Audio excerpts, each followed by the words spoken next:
Thanks, Michal. So we're here for our CS assessment workshop, one of the first of probably several that we're going to be doing over the course of this year, or maybe the next few years. Let me introduce all the assessment committee members.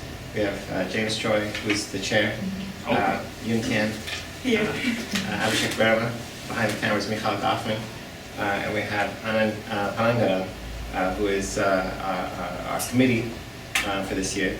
I'm not a member of the committee. Actually, am I a member of the committee? Wow, you're an honorary member. I'm an ex officio member of the committee. And the purpose of all this is like get you, all the adjunct faculty, and we're doing the same thing with our own faculty, the full-time faculty, about what's going on with our assessment process. Typically, we look at assessment as something that we do right before we're getting audited by ABET or WASC or somebody else, and we've got to change that because we haven't done so well in the past with getting all our information in order. And so we have this committee that's been working really hard at looking at how do we map different objectives to different courses. And then from those objectives, how do we build a process in which you can report the data and then try to inform you what are the choices available to you to be able to collect that data.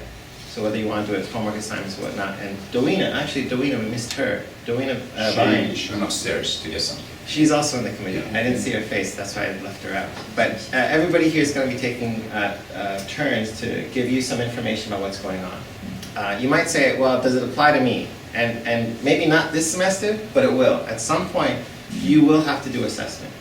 Because whether it's ABET, which is just our undergraduate degree program, or if it's our PPR, which applies both to our PPR is our program review I've done at the campus level, which feeds into WASC, which is our university-wide accreditation, everything is going to get assessed at some point.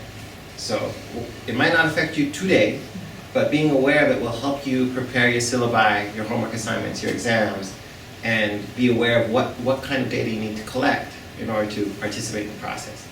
But one very important thing that you want to bear in mind is this is not about you as individuals, it's about the program.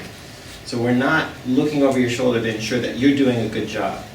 Sometimes in casual conversation I might hear from adjuncts and also full-time faculty, I do a great job, but it's the other guy or other gal that you got to worry about. And that may or may not be true. It doesn't matter from the assessment perspective. What we're trying to do is our students, so we're assessing our students and our program to see if they're meeting the objectives that we set for them. An objective might be something like, can they code? We're going to map that to a course, and then we're going to ask your assistants to figure out how to measure whether they can or can't code or if that skills building. How's the anywhere? Don't worry about it. And for those of you at home, you missed out on all the donuts. But this is an individualized. We're not trying to focus on the individual. We're focusing on the program overall, and we need your participation to ensure that we're collecting the right information at the right places, so we can map it onto the objectives for our students. And I think everyone in the committee and myself are available to help you manage the data collection process and the retention process. I think when we get to Dowena's portion of the talk, she's going to talk about the mechanics of it. And don't fret. If it's not comfortable or not clear what you're supposed to do, just ask. And we'll work through the kinks. Because this is the first time that we're trying to do it this way. So undoubtedly, there will be problems. But we can work through the problems, and we're open to figuring out what works and what doesn't work for our adjunct faculty. We want to have clear lines of communication between our part-time and our full-time faculty, and also with the department office, to be able to coordinate all this work. We all work together. In the end, we'll end up with wonderful data that will produce a wonderful document saying that we're all doing an excellent job, because all of you are already doing an excellent job. So let me turn it over to James. All right, thanks for coming again. Initial result doesn't have to be excellent, actually. We're improving the improvement process. If it doesn't come out well, we can basically do the reason we're doing this is so we can improve, and result whatever we get. So don't worry if it doesn't come well. So, all right. So most information that I'm giving you is actually in handout that I gave you. So, all right. Let's look at initially the chart that we have here. Okay. The chart is also here in the handout. So if you look at the page number 8 of the handout, We have also first chart here, data collection chart. So I'm following here. If you don't, I'm going to kind of quickly go over. If you don't, if you cannot read here from the slide here, also if you have some difficulty following it, that's okay because you have most of the information you have here anyway. So, so look at the chart initially. CSUF has mission and goals, right? And then from there we draw our department mission and mission statement we have here. And then from that we create so-called program educational objective. These are objectives for our program computer science department. And the objectives come from different sources. For example, ABET and CSAP give some information as how we can create PEOs. And we have also advisory committee that will give input to PEOs. And we do also employer survey, and that provides additional PEOs. And also with the survey with alumni, that gives additional PEOs. So these are input sources for creating PEOs.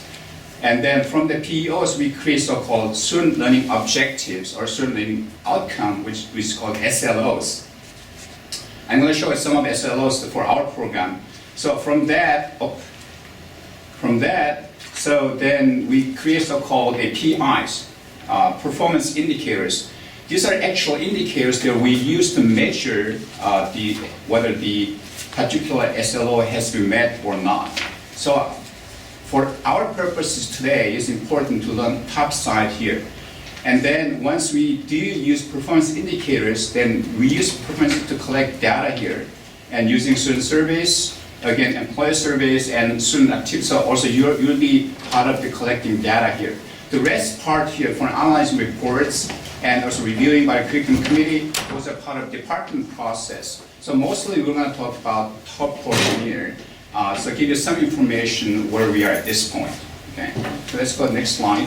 So again, I'll just go briefly over, it's not really important, but give you some information on what the things that I mentioned look like. So we have, again, mission statements. Computer science department provides students with.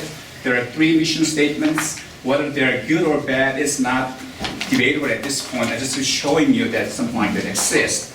Okay, so again, they come from our university mission statement. So showing knowledge, computer fundamentals, and problem solving, and also adapting and motivating technology advances. So these are our mission statement. From that, we have so-called the program educational objectives, so computer science educational objectives. We have 3 again here, right? Okay, so technical growth and professional skills and professional attitude and citizenship. Again, detailed information you can find handouts, so I'm not going to go too much into that. So we create 3 POs from our mission statements. Okay. Actually, this work has been done by a previous committee. I joined this committee this year new, so I'm actually a beneficiary of all the work that they have done last semester. I'm really happy about that. Okay. So from there, we create SLOs, student learning objectives or student learning outcomes. These basically come from ABET criteria. Okay. So ABET has so-called A through K, and from there we have 11 SLOs. So from A, B, C, so there are 3 of them. Okay, again, that's what's now handout here. And then D, E. So for example, D would be able to function effectively on teams and to accomplish a common goal. There would be one object criterion from ABET, so we put it here, would be D. E, again, understanding of professional, ethical, legal security, and social issues and responsibility. So there will be another criterion that we were measuring here. So then we have F, G, again, H, I, J, K. There are 11 of them. Okay, so 11 student learning objectives or student learning outcomes they like to measure, assess, that is. Okay. From that, we create so-called performance indicators. So how do we actually measure these SLOs? Okay. So the way we can measure is coming out with the performance indicators we call PIs. So the previous committee actually created these indicators or performance indicators per the SLO. So for example, SLO A is the ability to apply knowledge of computing and mathematics appropriate to discipline. So they came up with 3 performance indicators, they will measure actually these particular student learning objective. So, for example, HW means hard work, I think. DM means, what does DM mean? And there's something. Graph means whether you can do some, whatever that is, you can see it, okay? So, and then, the B, again, they create 3, and again, that's in handout there. C, we have 3, code, obviously, description, and testing. So for SLTC, they created 3 PIs. And for D, again, 3, E, again, this 3, F, this 3, ability to communicate effectively with range of audiences, write and speak, and also comment. These are 3 performance indicators that they came up with. All right. Again, just show you some examples here. G and H, I, J. J has 4 of them, 4 performance indicators, and K, 4. And then now this one is a really important one, okay? Because it shows the mapping between core courses and also A through K that we mentioned, and performance indicators that I just explained, okay? Let's look at, for example, 121, okay? 121, basically we're gonna measure SLOC, right? And then SLOH here, and SLOK. There are 3 performance indicators that we're going to use to measure the SLOC and F and K. And we're using performance indicator. Remember, there are 3 or 4 performance indicators per SLO, right? So we're going to use code, for example, CM comment and OOP to measure using this performance indicator to measure the different SLOs in 121. Okay. So, for example, again, let's look at see what course are you teaching? Say, what course are you teaching? It's not here, but not here. Okay, you're probably 440 will be 440. Okay, so 440 is right. Architecture. Okay, so 440 is architecture right here. So in 440, we want to measure, for example, A, right? H, and no, not H. B. A and B and J. J, right? So we're going to use 3 performance indicators to measure this. We're not going to use everything, all the indicators to measure it. So hardware, for example, ALTS, and grades. So these are 3 performance indicators we're going to use to measure certain SLOs in 440, right? So this table is very important. If you teach certain courses, this is what you should know, basically, which performance you'll be using to measure which SLOs, okay? Is it clear, this table? Kind of. Is there any question? This is really important for your purposes, actually. So the other alternative courses, if they support these goals, Right. metrics, we don't worry about it, or we still should? So if you're not, first of all, if your course is not here, basically, probably the course you're teaching is not core course. Right. But as Michael said, at some point you may have to do that with different, or you may be teaching core course later on, or maybe we measure also different courses for our assessment purposes. The assessment team worry about the non-core courses, or? At this point, just core courses only. Only core courses at this point. But for WASC, we may need to measure all. Yeah, WASC, we may have to measure other stuff too. For ABET purposes, we're going to just core courses only. So we just worry about these? Yeah, at this point, at this point. But at some point, we may have to measure actually different courses too. Mm-hmm. So at that point, if you're not here, that means you're fine, you're okay. But at some point, you have to do it anyway. So okay. That's why important. This is again the most important table probably I want to show. Is there any question to this table? And it's okay, it's understood? Okay. Let me ask a Yeah, question sure, with respect to non-core courses. Okay. Should we be trying to start figuring out which of these belong in the courses that we teach? So if you teach, say, 481, whatever that means, 481, this whole course, okay. Let's say 473, okay. So it's not present here. So the assessment committee actually come up with the 481, what kind of SLO we want to measure, and what kind of performance indicator we'll be using to measure those SLOs. So assessment committee will actually come up with kind of this role first. And then at that point, you're going to use these particular performance indicators to measure SLOs rate associated with that particular PIs. So you shouldn't worry about it at this point, but you can suggest certainly based on that particular information you have. So you like to measure certainly. You can, if you suggest those things, probably we're going to ask you probably before we do come up with this table, ask people who are teaching these courses what objective could be measured best in the particular course, and what performance indicator we can use to measure those as well. Probably that would be a good idea to ask you instructors first, see what would be the best to do. So rather than we coming up with, as you know, a lot of some of the courses being not taught by full-time faculty members anyway, so it's prudent, I think, at this point to ask part-time instructors about those things, SLOs and PIs associated with that SLOs. Does this table cover every single criteria? Yeah, it's supposed to cover, that was the idea. The 35 PIs that we came up, we distributed here throughout the table here. That was the idea, yeah. What, the surveys? Oh, the survey is we are doing the exit surveys once they graduated. So Okay. we're doing one exit survey, we're gonna ask certain things also. That's remember the part of the improvement process was a survey, survey. So this is where we're gonna survey and trying to find out these particular C and E and G, right? C and E and G SLOs, and using this PIs.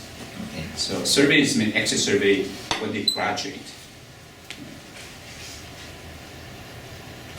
All right? All right. Okay, so this is the most important one.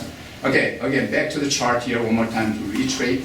Again, we have CSU mission and our mission statement, program mission, the computer science mission statement. From that, we have POs. I showed you that. I showed you mission statements and POs and SLOs, A through K. And then basically we're going to use PIs to measure SLOs. Okay, just to reiterate one more time. And again, where the inputs are coming. And then once we collect data, where should I? Okay, so I will speak about that, how to collect individually. So what is your task then at this point? So she's going to talk about that. So this part again, basically is the department matter.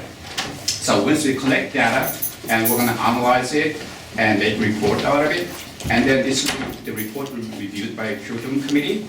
And then there are possible changes we'd like to make in terms of SLOs and also performance indicators, and what we can do to improve our curriculum. Okay, so there will be task that department and assessment committee will do it. And again, then there will be some other here circle that iteration that comes through. So the purpose of the whole thing is, as Michael indicated, not evaluate you, rather than looking at the data we're collecting and collectively how we can improve our program so that basically students get basically better performance, or they get better if later get job or whatever. Yeah. So ideally, there should be a correlation between Okay. the data collected here Okay. and the grades that we give out, right? Not No? necessarily. Okay. Not necessarily. Not necessarily. Okay. Yeah, not necessarily. Okay, Yeah. that's my question. But that's I said we don't want to ideally. connect to there. So I said then ideally. you might be worried, what if this and that. So you Okay. should not worry about that. All right. You shouldn't worry about grade at all. Right. Important is we're not looking at what kind of grade you're giving GPAs, et cetera, et cetera. So, yeah. That's what the student learn. Yeah, what they're learning is Sure, more sure. important. You know? Sure. Yeah. So they're two separate. The separate processes. thing. Yeah, we like to separate that. Yeah. So you don't have to worry about it. Think of this as a grade of the program. Yeah. Right? So Right. student achievement is individual, faculty performance is individual, the students provide SOQs for the faculty to understand how the relationship with the student. We're collecting data at certain points in the program to give a grade to the overall performance of the organization Of the program. as a program. Yeah. And so we are trying our best to select where to collect that data, and we need your assistance to collect that data, Right, but so- it doesn't correlate to the No. student's Yeah. performance. So basically, Yeah. we are serving as trying to be objective judge in terms of being neutral and assess in terms of where the student is in terms of accomplishment No, where the program is. of the course purpose, according to the objective PEOs. But it's not the student, it's the program. We're using the Oh. student's performance Right. to understand how well the program's performing. Right, but not individual student specifically, but we report how many students are developing, how many students satisfactory, and how many students in our class, right? Right, Yeah. right. So we're looking at students collectively, Sure, not individually. Obviously, we have to look at their performance at some point to see how they're doing in terms of the Right. PRs that we're measuring. Right, there's no Yeah. specific student name, Right, but I mean, right, just the class, how many Right. Right. satisfactory, how Right. many developing, how many unsatisfactory. Right, unsatisfactory. Okay, statistics. Yeah, just statistics, that's right. Right, just wanted to clarify. Again, one more time, some people are afraid that we're gonna measure your performance. No, definitely not, okay? We're, again, Michael said, emphasized over and over, we're gonna measure the program performance, not your performance at all, okay? We're not gonna look at how you did, just look at the number, that's all that we're gonna do. Okay, now, based on that, I think now how to collect data for an individual course, and Dongina will come out and show you what kind of things you have to do in order to collect all this data. So she'll go step by step.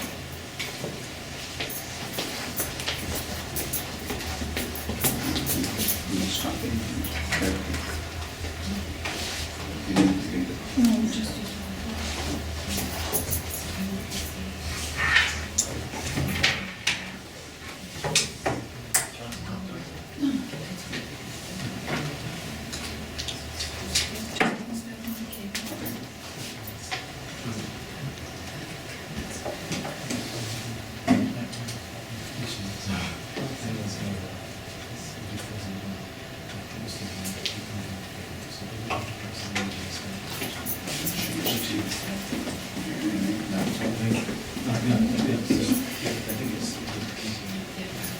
No, I really not call Michael. Oh, yeah, yeah. Yeah, because it was on black, so I was for something.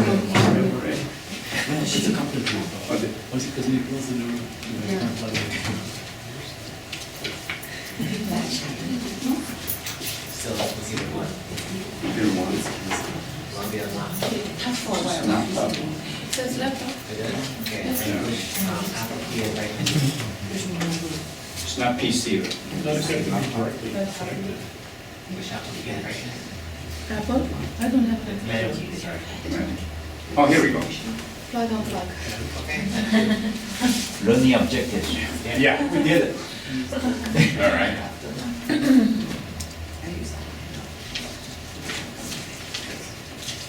If you need PowerPoint, that would challenge the effectiveness.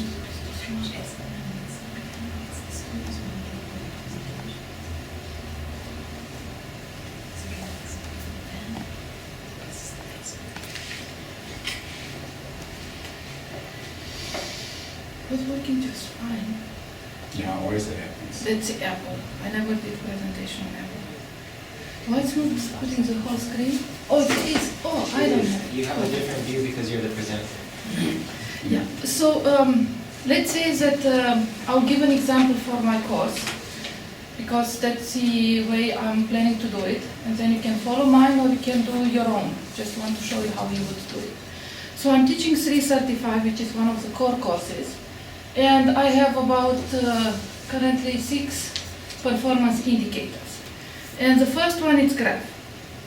So the graph performance indicators, in my mind, because you see you have the definition there, it said how well the students are able to use graph theory to not only solve problems, but to actually be able to do a software system. By software system, I understand a program.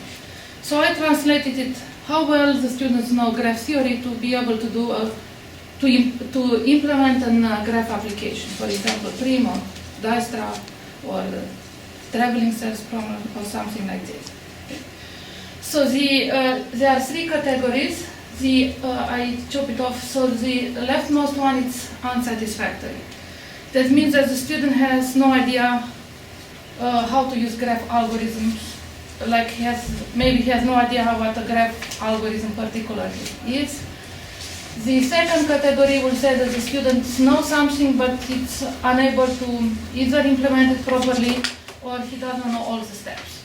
And the third one means that the student is doing well. It doesn't mean excellent. He may have some, some mistakes in the program, he may have maybe forgotten some steps, but overall he knows what he is doing. So I'm receiving, so I have these 6 indicators, so I'll be receiving 6 pages from the department to measure each of the performance indicators. So for the graph algorithm, I'll be receiving a page like this. It will say that the performance indicator is graph, so I have to complete the top part.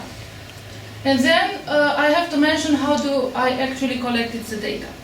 So I'm giving assignments, I'm giving written assignments, I'm giving programming assignments, and I'm giving an exam. So based on my experience, the best time to collect the ABET data is in the final exam. But if you do not have, like some of you, if you do not have a cumulative exam, like you do not cover everything in the final exam, then you should take the last, whatever, presentation or project, wherever you have measured that indicator. I'm planning to give a kind of cumulative exam, but not include everything from the first half, but certainly include whatever is mentioned as the performance indicator. That way, because we are trying to see how well the students perform towards the end of the semester. So it's not a good idea to do it like the midterm. Donna, just to prompt. So some of the indicators may not be measurable in the final exam, like let's say speak indicator. So that would be measured in project. So typically, if I would measure all of those indicators which are measurable in the final, but some of them not measurable. Then I would spread it out over the semester, seeing which deliverable is more critical. Maybe it's having 20% of the weightage or 15% of the weightage. So that way. Yeah. But don't do it at the beginning of the semester, because the students are just learning. So it takes a while, at least for the graph algorithms, to really understand. So they have to study about 2 or 3 and then. Okay, so we have these 3 categories: unsatisfactory, developing, and satisfactory. I have to measure how the data was collected. And let's say that I'm measuring, currently the one which I'll use on homework, because I have not graded the midterms yet. So I'll be circling homework, okay, so which is the second one here on top. This is a piece of paper which you'll get it.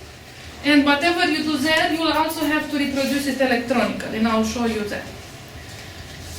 So these are the students, some of the students in one course, and I know that the programming assignment, the written assignment 4, I have asked them to do some graph algorithms, and this is what they have gotten.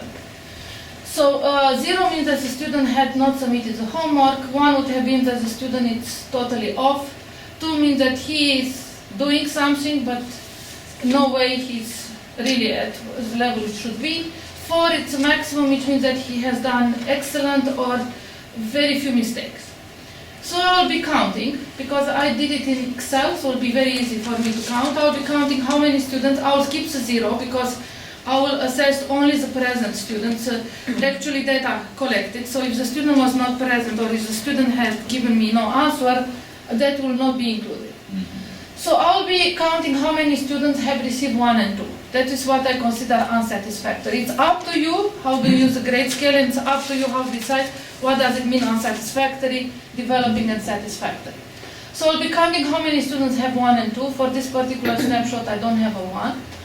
And then I'll be counting how many students got 3, so that will be developing, and how many students have gotten 4, so this is satisfactory. So here the number of students is kind of misleading. It should be the number of students assessed. But if I would have put the word assessed, then the table would have been longer. So just the number of students assessed, how many unsatisfactory, how many developing, how many satisfactory. So if I have this Excel spreadsheet, I just create a new row. I do the statistics over there, and I just write it on this piece of paper. So the next step for me will be to collect the data and then put it electronically, because we don't want to have the pieces of paper. It will be hard for us to just type it in. So, for that sheet that you have there, is that like a cover sheet for homework assignments? Yes. No, it will not be a cover sheet for the homework assignment. It will be a cover sheet for the graph indicator. Okay, and and you're assessing homework assignments there? So I'm assessing homework assignments. So I'll be checking mark homework over here. Right. And then, I think we talked, like, we need to, are you gonna go, are you gonna talk about how they're supposed to give hard copies to the department? Not yet, because I want first Okay. to see how the data collection, that is my baby, let's put it, and then after that. Okay? So I go now, and I have the data collected, I have it written it down, and it's always helpful, because if the network is not working, then I can do it. No, let's say, I believe in written paper still, of start. So this data will be collected electronically, and whoever is in charge, Oh, yeah, not they can't see me. it, you have to put it on the other window.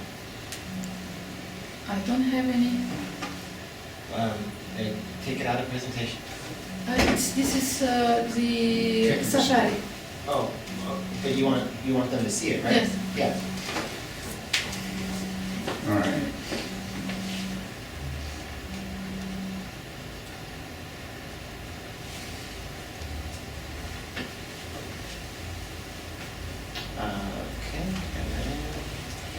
There we go. Perfect. I don't remember what to do. Start.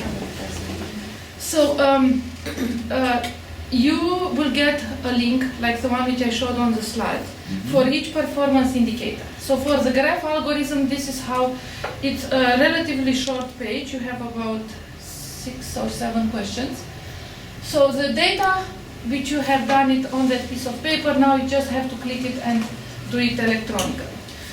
So you'll put the course number, let's say, will be 335, and I'm sorry, the section number. So it'll be 001. And then how many students have been assessed? Let's say I have 25. What method I used? So here I'll put just I use a homework.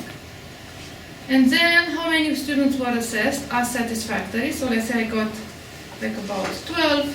How many were developing? About 9. Is it visible?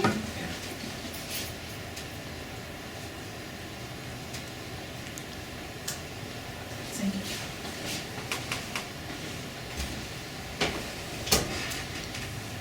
you. And then how many were assessed as unsatisfactory? And 17.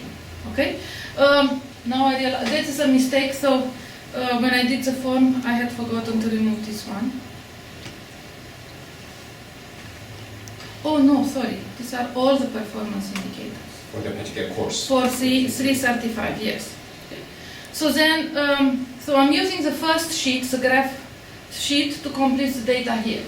Then I have about 6 in 335, so I'll be using the desk sheet to complete the data for the desk performance indicators. Again, I don't have to indicate which section, because we are measuring the performance indicator for a certain course. So here, let's say I use project, so I click on project, and I complete the rest of the data. There are 6 of them, so I will not do it now. And then this repeats over and over again for each one, right? yes, So, for each of the 6 of them. And then you have we put some. So you have to, even if you make a mistake, some of the mistakes will be pointed out to you, so you cannot put a negative number. And then we are not doing check to add the values, but you can have, and I'd suggest you to do that, send me a copy of my responses. And then once you are done completing that, you just click submit. If I do that, they will tell me that I have not completed all the fields. So you complete that, and the moment you complete that, then the data will be collected. Just don't want to do this form. How do I get out of it? what do you want to do? I just don't want to complete it. I just want to get out of it. Click the sorry. Click on the top left. Command and R like You robot? want to reload the page or? No, I just want to exit. Command W. Okay. The page. And I then- have a question. Yes, Sorry one more. about the process, real Yes. quick. Regarding the choice of which method to assess, Yes. homework, project, test, Yes. exam, some, statistically speaking, some objectives may be met from the homeworks, Yes, satisfactory, yes, but exam not so good. yes, So it's up to us to pick which one? yes. Ah, It's your okay. choice. It's your choice. So as Abhishek mentioned, that if you don't include them in the final, you cannot have a measure using an exam. So therefore, whatever measure you used, whatever data collection you used, project, presentation, anonymous survey, the reason we put that is that there are some classes which they collect the data that way, and then there is the exit exam, which is, I assume it's anonymous, no? The Exit survey, yes. Yeah, so whatever method you use here, you have also the option other for the electronic form, but you don't have that option on the paper. So you may, if you have an other, where you can just add it to that paper. Yeah, so basically there's one form for each of the Indicators each of the indicator per semester. per semester, Got it. per section. Because section. you have to collect data individually per class. per So class, if of you are course. teaching 3 courses, Same, the same thing, they will be different. of course. So that's the reason you have to put not only the course number, but the section number. Yeah. And you choose whatever you think that it's the best because you are the person in charge. Sure, sure. So, Just to add to that, how I usually do it is I choose the ones which are more critical to my course, Yes, in the sense that they have higher weightage. yes. If I cannot use the final exam, so Sure, sure, that's sure. just another way Sure, to sure, do it. yeah, it's more true. okay, so no, I'm not done with Wait, that I have a yet. question. One second. Yes. I have a question for you. Oh, Yes, okay. yes, yes. So then, when you select a single a homework or exam, Mhm. that's the only point that you are evaluating? So if there were multiple items in your class, Mhm. an exam, a homework, Project. a presentation, Right. Yes. that covered the same element that you're Yes. measuring, Yes. you cannot and you should not measure all of those. No, you can measure all of You must them. only measure one of them? No, you can measure all of them. But the reason is that you can measure whatever, so whatever performance indicator, if you have it, like I have it in a homework, in a Sure. project, Yes, and in 2 exams, right. I can measure them. And instead of doing a single value, I'll have 4 values and I can do an average. Yeah. But in this current form, we just put for now to have only a choice. But in the paper, because it's paper, you can have multiple choices. So if you have homework, exam, project, you can circle all of them and just put the values over there. Can I add something to this? So I recommend that you just pick one event that occurs in your class and map it onto whatever it is that we're trying to assess. Okay. If you try to say, well, this happens in an exam and on the quiz and in a survey and in a presentation and in a homework assignment, you're going to make your data collection process really difficult. Yeah, that's why I was asking, that's why I wanted that clarification, because otherwise, I mean, as you're building the course and then as you're building the components that you're gonna measure within that course, making that selection matters then. Throughout the 16 weeks, you're probably going to be reinforcing this learning objective. Sure. What you need to do for assessment is pick a place that you think is indicative of measuring the student's performance overall. And that's up to you to decide where you think it would be indicative. Okay. So a final exam is a place that a lot of people use to assess at the end of the semester, are they developing unsatisfactory or satisfactory? Now, if it's a coding exercise, maybe the final exam is not a good choice, but you could say, I will look at their final homework assignment, their programming assignment, and say that's an indicative assignment. Doreen is suggesting that over the course of the semester, she has a methodology that she's going to look in the aggregate what happens over these homework assignments, and that would work too. But it all boils down to one assessment point. Whether you're aggregating it, Okay, you Like can't that. aggregate though. but what you report is one event. So if she aggregates it to us from the assessment data, it looks like you're assessing coding in one place or graph theory in one place. Okay. We don't know that you're aggregating it across different events. But I would recommend just pick one place. Because what's more important is collecting the data and having this feedback into the whole process of looking at what's going on, rather than saying, well, let me try to capture all the different things I'm doing. Because again, it's not about what the instructor is doing in the classroom, it's about what we're doing in the program. So if we just pick up one data point across the entire system, we will have a good picture of what's going on. We already know you're doing a great job. You don't need to like demonstrate to us that you're doing it in 16 different places or 32 different places. We know that already. It's about having all this data pulled together in one spot where we can say, the program overall is meeting the objectives that we have set for it. Do you want the evidence? Yes. Yes, Or that's she's not part gonna of do it will be Yes, so that part showing on top, that. yes, Alan. But if we use the same, let's say, homework to measure, one of the performance, the course might have multiple performance indicators, right? So if I use, for If example, it's the a core same. course. If it's a core course, if it, but if you have multiple performance indicators, Yes. and if I use, say the final exam, I'm Yes. going to get the same value for all the performance No. indicators, right? Because these performance indicator, let me go back to the presentation if I am unable to do so. This laptop is too smart for me. So we are actually not using the So, entire exam, we are only using maybe one problem in the exam if you So- feel so. So you see here we have 6 performance indicators and 6 or 7? 6. Graph. Graph and desk are totally different. So when you are measuring the performance indicator, you are measuring his answer to that graph question. So you are not taking the grade in the exam.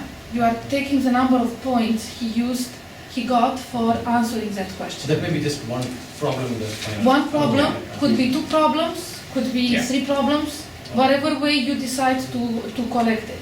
If you think that, like I think that the most important problem in graph algorithm is prim, which is minimum spanning tree, because related to many others, I'll be measuring only prim.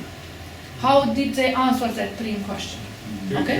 You're really going to assess the effectiveness of the entire class hanging on one exam question? It's not But the class. it's not the class. It's Okay. it's the way the students do at the end of the semester. So when those students go in the next class and they have to do graph algorithms, that I don't think that over the winter break or wherever they have improved their skills. It's how they did it in the class. And then I do not look at the names. I just look at the values. And I count the values and I say, okay, out of 25 students, 12 has answered unsatisfactory to my standards for that question. No, Seven. understood, and go ahead and replace class with program or objective or whatever the appropriate terminology is, but really a single question? Yes? Okay. No, I'm not saying that a single question because I'm planning to aggregate the data. But if I don't have time, I have to report that data, I will be taking only one question. I'm doing it, it's not about time. It's not if you don't have time or do have time. The instructor has the capability and the wisdom to decide where in their course they can make the best decision how to measure the performance of the student. It is reductive. Okay, so the answer is yes, if you're sure that's the question that you want to take as representative If you of- believe that is the place, like for Got it. instance, if I was teaching 335, I might say on my final exam, I would pose a question like, given I'm a UPS, I want to create an algorithm for a UPS truck that's going to visit different addresses. Well, describe to me an algorithm that would do this, and then I would say, do these students fall into these 3 buckets? And then I provide that to Doina's webpage, and then we could use that to understand how they're unsatisfactory, developing, or satisfactory. On the other hand, Doina might say, I'm going to do a series of exercises over the course of the semester, and then aggregate the values to say how many are satisfactory, how many are unsatisfactory, how many are developing. Now, the gotcha with doing things over time, you're expecting students to improve over time. So you're going to have data that will wiggle over the semester, where you're trying to assess whether the objective of the course, the learning objective of the course was met during that 16-week period. That's why it's not a bad idea to reduce it down to one question or one activity, because you're saying, was I able to do desk or graph or big O or algorithm over the course of that semester? Oh, right. Yeah, I'm just thinking, speaking personally, I'd be more comfortable with more than one question at a given point in time, just because a single question seems to me. I think that's not up to you, I think, whether you want to have more. Yes. Right, that's what I'm getting, is that's just a personal thing, and you don't really Yeah, care. and as long as it's if you cool. want to figure out how, and that's why we leave it up to you. Now, if you want to do this in consultation with the members of the committee, then by all means, include them in that consultation. But we have full faith in you to be able to make that wise choice about what needs to go into your course to assess that data. And to answer your question, there is one part which I have not covered it yet. So let me go over that, and then maybe it will. So you going back to the cover page. So we are not done with that yet. So we need to not only show values, we also need to show proof.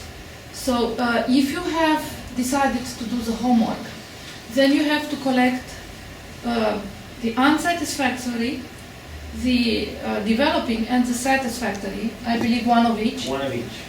And write down the name, but if you don't have time to write out the author. So you just need to provide copies Don't of write out this. the name, just provide it to us. Just provide the copies, and then you put it together with that.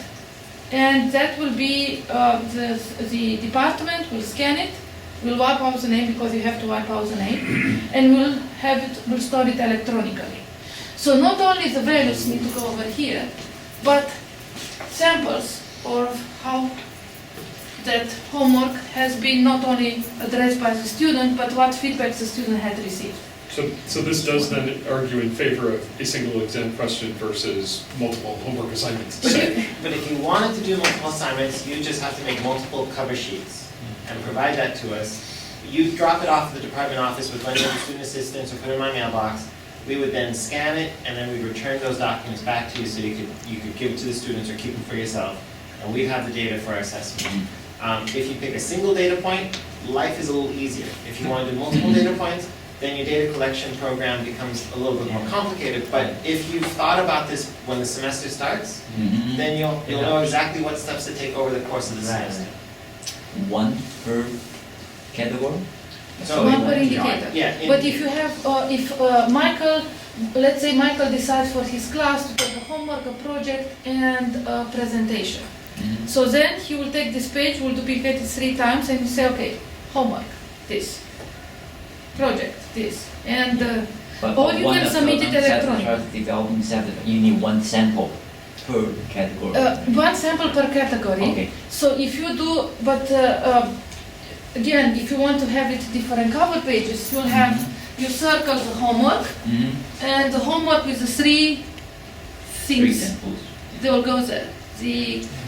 The project with 3 things will go there, the presentation with 3 things will go there. Okay. If you have done it, the project electronically, then you can save time for the poor guys and indicate it electronically and just put the name of the file. You did it and send it directly to whoever will be in charge.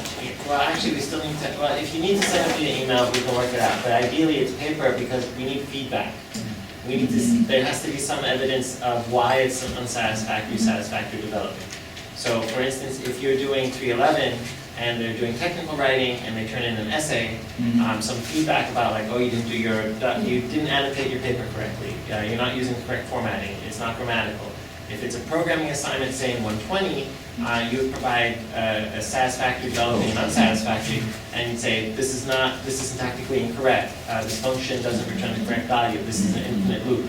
And you identify that. It doesn't have to be very detail-oriented, but enough so that a person with a PhD in computer science could look at it and say, that's why it's unsatisfactory, that's why it's developing, that's why it's satisfactory.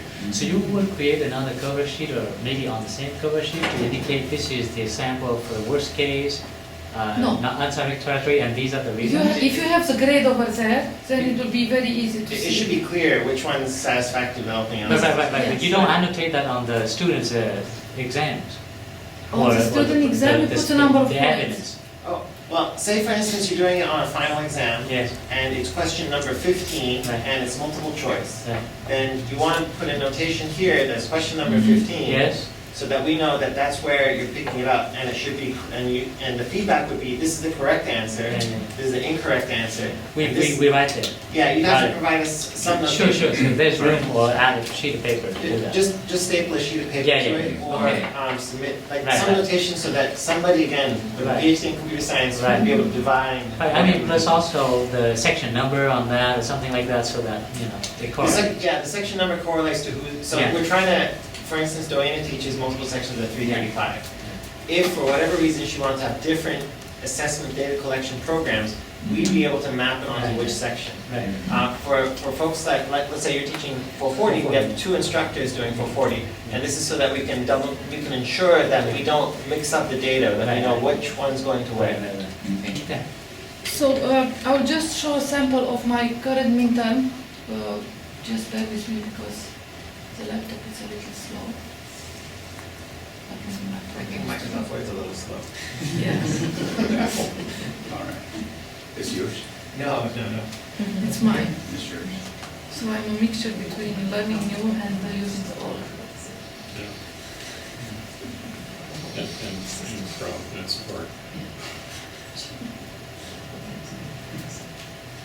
So on the midterm, in order to again simplify my life, I have on the first page, other than the student, I have here. Could you zoom in? Could you zoom in? How do you do Lower that? right hand corner. What? Lower right hand Plus. corner. You see the plus 100% in lower right hand corner of the window? Okay, here, over here. Yeah. So should I make 200? Oh, sure. Okay. Good enough. Okay. So I have, for each question, I tell the students, I indicate how many points that question was and what is their score. So after I grade, I go back and I put the scores over here. And then I just use this one to tally up the values. Okay? So if it's question number 14, and all I have to do is that instead of looking at their answer, just look at the first page and 14 and collect the numbers over here. And then use those numbers to just, okay? And if I have in the final, if I have question 14 and question 5 and question 3, then I can have the numbers over here, so I don't need to flip the pages. Now, I'm not done. So the data collection, the one which I show it over there, they may be, I try to be as mistake-proof, but if there are anything, if there are any fields which you think that they don't make sense, I went through FineComp to make sure that for each class you have only these performance indicators included. But what I ended up doing is that I created 35 performance indicators in one file, and then whenever was a class I was just deleting the one which were not there. The data will get collected in a Google Doc, Excel, not Google Doc, Google Excel sheet. So let's say for the, and it will look like this. It will have the timestamp, so if you realize that you made a mistake, you can redo the form again, probably.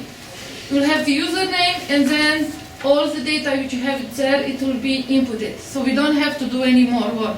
If there are like 12 sections of 121, there will be 12 lines. So the work for us will be not so much, because whatever you complete it on Google Docs gets automatically stored on this file, and all we do is that we take those numbers and we just do the formula and average them. That's the committee's work. You don't have to worry, but you don't have to worry that we are doing more work for us if you do like 4 or 5 performance indicators instead of 1, because we are collecting only one anyway. And then if there are multiple sections, all that data which is submitted by you electronically is plugged here, and all we do is just use the formula on this data. And this was Michael's idea, to just make a streamlined. Okay, that's all. If you have any questions, you can ask me or you can ask any of the commission. Start doing this next semester? You should start doing this semester. Actually, This semester? yeah, Yes, we unfortunately, want to be the pilot. That's what I would actually get into. If you look at, sorry, I don't want to go back to my slides here, but if you look at page number 9 on the handbook that I gave you, actually that's more step-by-step process, the collection of data by you, by instructor.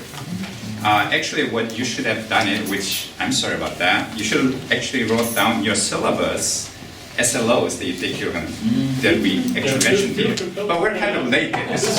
This would be a lot easier if we had this information at the beginning. Yes, sir. Into the That's course. right. That's right. That's right. It's our fault. Sorry about that. We should have done it earlier, but there were things happen, and we're here at this point. So you don't want to put it now in syllabus and give it to distribute it. Then there will be total confusion there, right? If I can interrupt, if it's worth doing poorly. So we can improve, right? Exactly. That's right, that's right. So that's the whole point of Yeah, good assessment. point, yeah. And we're focusing our energies on doing it poorly, Right. so that we can make a case for doing it better the next time around. And we see that we're not perfect, and we acknowledge that, Right. but we're not holding you responsible for the mistakes that we made in organizing. Definitely not. But we want you to participate in the dialogue to get everything done by the end of the semester. Collecting any data is better than collecting evidence. Yeah. Well, at this point, this is a starting point. But however, if you guys can measure at least one or two performance indicators based on whatever is shown on the table, and do final exam or project, whatever you have left, that will be helpful to us at this point. From next semester on, obviously, you guys don't put SLOs on this stuff, on the syllabus, but this semester, do whatever you can to help us out. Okay, that's all I'm asking you. And just to add to what Dr. Choi is saying, usually at times when I'm too late in figuring out what would be the problems that would map onto these performance indicators, it kind of just, in the end, I'm trying to figure what to do. So it would be nice to just maybe get a feel of, okay, I'll probably put this particular problem on the final exam that would measure this performance indicator. So that way I know that, exactly. So maybe just planning ahead a little bit on project. Some performance indicators may not be measurable on the final exam, and then it becomes difficult by then that, oh, where do I put this one? So, Right. And lastly, if you look at appendix here, basically shows all the indicators, 35 of them, and how you actually measure what is unsatisfactory, developing, satisfactory. Look at the descriptions of it, so that you can give basically 0, 1, or plus, whatever that is. Okay, so- all right, so we're out of time. Mr. Chairman, we're out of time. We are out of time. Thanks so much for coming all the way out here for your delightful Saturday morning to talk about assessment. We'll try it, like as has been pointed out, it's not perfect. But we're working towards getting the material online. We're filming this stuff so that we can have a record of this, and for those of you that couldn't come today, we'll share this with you as soon as possible. And we're working towards being more transparent with what needs to be done in the syllabi. And the student learning objectives, we will document someplace so that can help you make better syllabi the following semester. There's a lot of small things that we can all improve, but overall we're doing a fine job. We just need to coordinate a little bit better. And that's the whole point of coming in this morning. So I thank you. Please have more donuts. Or take some donuts. Yeah. Right, okay. Well, thank you very Thank you so much. much. Appreciate it. Thank you. Thank you.